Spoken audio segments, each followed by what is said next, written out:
Halo semuanya, apa kabar? Semoga Anda semua berada dalam keadaan sehat saat ini dan tetap semangat untuk mengikuti kegiatan pembelajaran jarak jauh. Berjumpa kembali dalam pelajaran pendidikan agama Katolik kelas 8. Tema kali ini adalah cara hidup murid Yesus.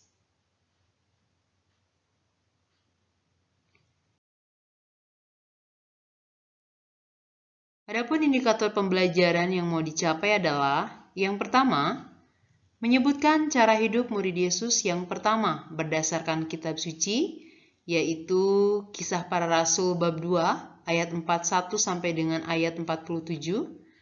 Yang kedua, menjelaskan beberapa alasan mengapa jemaat perdana disukai banyak orang. Dan yang ketiga adalah membandingkan kehidupan jemaat perdana dengan kehidupan jemaat atau gereja saat ini.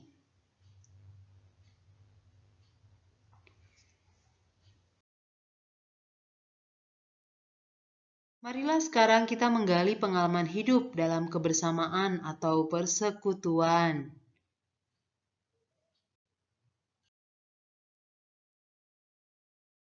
Sekarang kita mengingat kembali. Yang pertama adalah, apa nama lingkungan atau stasi tempat Anda tinggal? Yang kedua, berapa jumlah anggota atau warganya? Yang ketiga, bagaimana latar belakang kehidupan jemaat? Secara sosial ekonomi, suku, dan lain sebagainya. Kemudian yang keempat, kegiatan apa yang sering dilakukan dalam jemaat? Yang kelima, bagaimana keterlibatan jemaat dalam kegiatan tersebut? Yang keenam, bagaimana hubungan antar anggota? Yang ketujuh, selain hubungan antar anggota, bagaimana hubungan dengan masyarakat? Dan yang terakhir, hambatan apa yang dijumpai dalam kehidupan jemaat? Marilah kita mengingat kembali.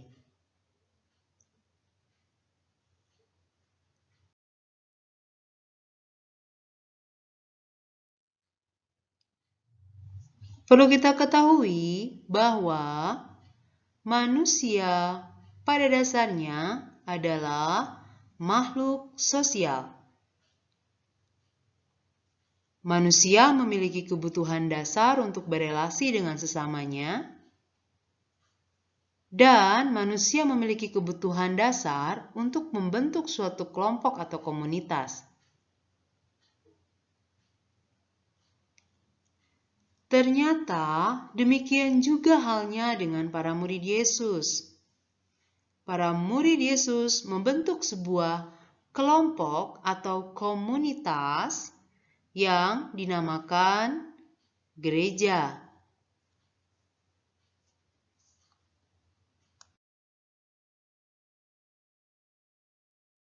Jadi dapat disimpulkan bahwa gereja adalah persekutuan orang-orang yang percaya pada Kristus. Siapa itu gereja? Anda, saya, kita semua yang percaya pada Kristus, itulah gereja.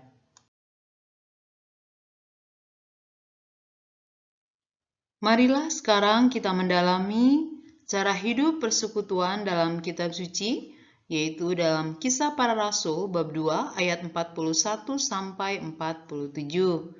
Cara hidup yang dimaksud adalah cara hidup gereja perdana atau gereja pertama.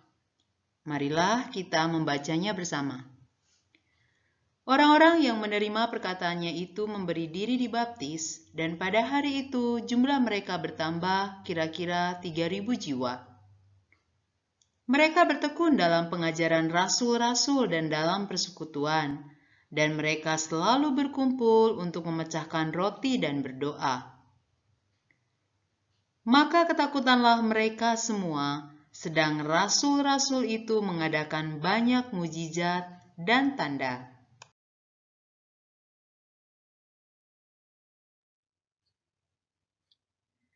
Dan semua orang yang telah menjadi percaya tetap bersatu dan segala kepunyaan mereka adalah kepunyaan bersama. Dan selalu ada dari mereka yang menjual harta miliknya, lalu membagi-bagikannya kepada semua orang sesuai dengan keperluan masing-masing.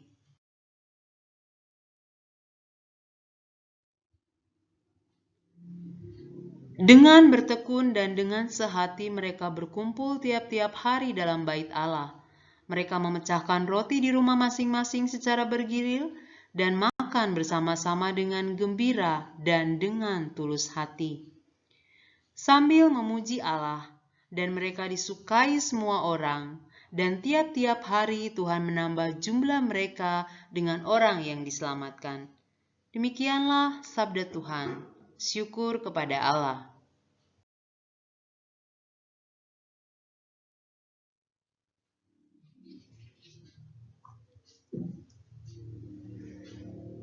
Setelah membaca perikop tadi, bagaimana cara hidup yang dikembangkan dalam persekutuan jemaat perdana tersebut? Marilah kita lihat bersama cara hidup yang dikembangkan dalam jemaat perdana. Yang pertama, Roh Kuduslah yang mempersatukan mereka dalam persekutuan murid-murid Kristus dalam persaudaraan sehati dan sejiwa. Segala sesuatu adalah kepunyaan bersama dan mereka hidup dalam kasih karunia yang berkelimpahan. Tidak ada dari mereka yang kekurangan. Yang kedua, setiap anggota persekutuan adalah sama yang sederajat. Tidak ada yang merasa lebih rendah dan lebih tinggi. Kemudian yang ketiga, adanya kepemimpinan yang mampu melayani. Yang keempat, mereka bertekun dalam pengajaran para rasul dan berkumpul di bait Allah. Dan yang kelima, mereka secara bergilir mengadakan perjamuan kudus dan senantiasa bersuka cita dan tulus hati sambil memuji Allah.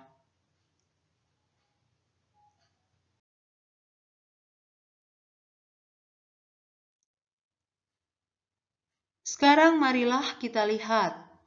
Ternyata cara hidup jemaat perdana itu banyak disukai orang. Apa sih alasannya cara hidup jemaat perdana itu disukai oleh banyak orang? Yang pertama, mereka hidup dalam semangat kekeluargaan yang kental. Yang kedua, mereka peduli satu sama lain dan memandang sesama sebagai anggota persekutuan yang sederajat. Yang ketiga, mereka tidak hanya peduli terhadap sesama anggota persekutuan, melainkan juga kepada semua orang. Dan yang terakhir adalah adanya para rasul yang menjadi pemimpin yang mau melayani.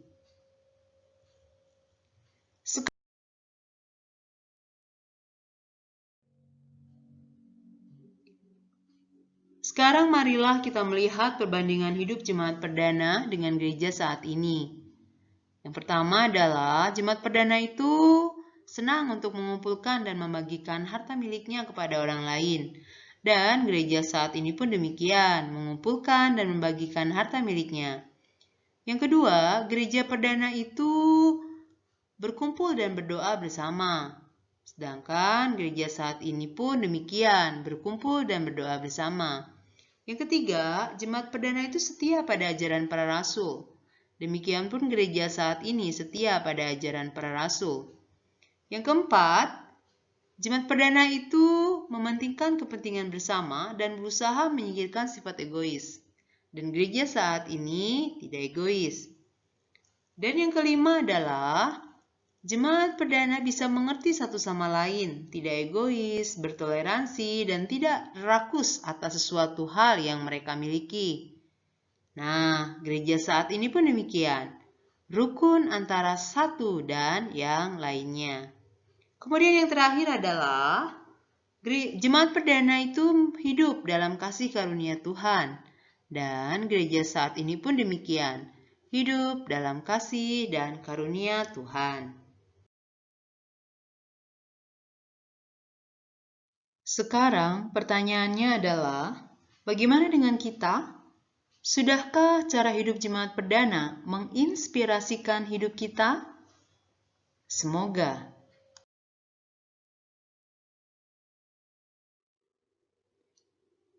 Baik, terima kasih untuk hari ini. Sampai jumpa lagi.